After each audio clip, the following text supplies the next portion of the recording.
With the war in Ukraine, Russia launching overnight airstrikes on the capital of Ukraine that officials have described as exceptionally intense.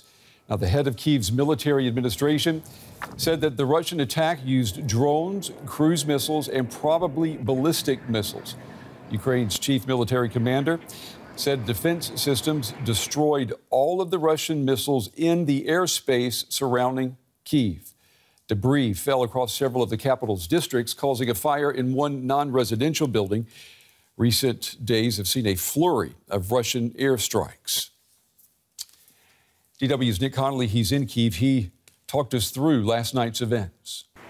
So we were woken about 3 in the morning local time by an almighty bang, and it went on with incredible density and kind of intensity for about 10-15 minutes, and then it was over. So normally when these attacks happen, they're kind of drawn out over maybe an hour or two with bangs every 10, 15, 20 minutes, but this was a mass attack, obviously an attempt to try and overwhelm Ukraine's air defenses by sending in a lot of different weaponry at the same time. I felt like I was on a movie set. It was so bright in my apartment, despite having curtains closed. It was just extraordinarily loud. You had the sound of falling debris, sounded like glass bottles being thrown out of the window, and the windows were shaking, and then basically as quickly as it had begun, it was over. So this was definitely very different to the normal experience here in Kyiv. And you had people on social media trying to work out what was going on, trying to talk to friends and relatives in other parts of the city. And it feels like most people in Kyiv had a very similar experience, over 10, 15, 20 kilometers, the kind of size of the city. So obviously lots of different things happening at the same time. That was GW's Nick Connolly there reporting from Kyiv. South Africa's President Cyril Ramaphosa says that Russia and Ukraine have both agreed to a visit by a peace mission from 6 African countries. Ramaphosa says that Vladimir Putin and Volodymyr Zelenskyy will meet the delegation in Moscow and Kyiv, respectively, to discuss a potential peace plan. The announcement follows American accusations that South Africa is supplying weapons to Russia. Ramaphosa insisting his country is neutral. He has denied favoring Russia. Well, President Ramaphosa had this to say about the peace plan while hosting the Prime Minister from Singapore. My discussions with the two leaders demonstrated that they are both ready to receive the African leaders and to have a discussion on how this conflict can be brought to an end.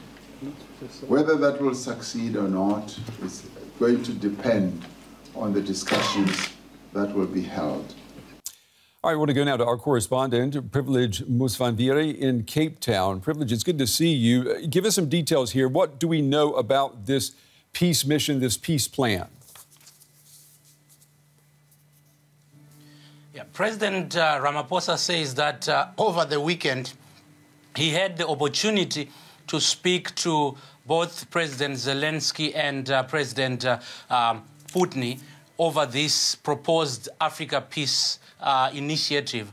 About 6 countries that include Zambia, Senegal, Egypt, Congo-Brazzaville, and South Africa are interested in carrying out this peace mission to go and try and speak to both leaders for a peace settlement. So he says that after the initiative, because these two leaders have indicated that of their willingness to listen and receive these delegations, there are now moves to start the discussion on how to constitute this delegation that will have to go and sit down with the two warring leaders. You know, Privilege, there has been talk several times since the beginning of this war about possible peace plans. They certainly haven't panned out. What makes the leaders from these 6 African nations, what makes them think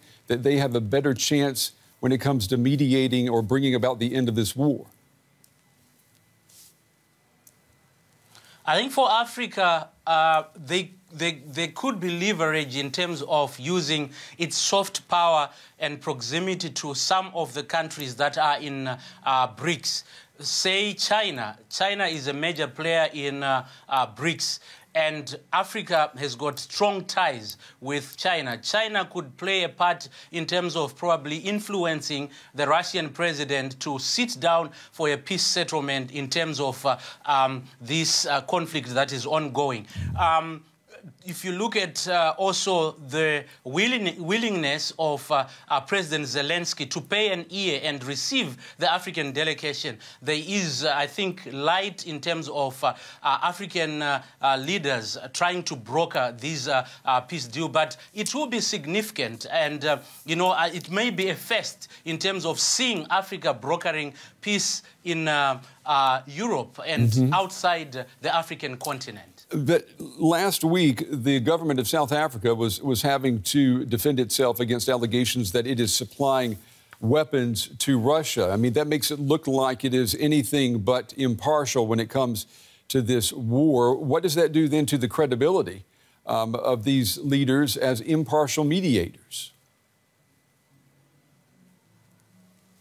To some extent, it is a dent on South Africa having these allegations. Of course, the allegations are still ongoing.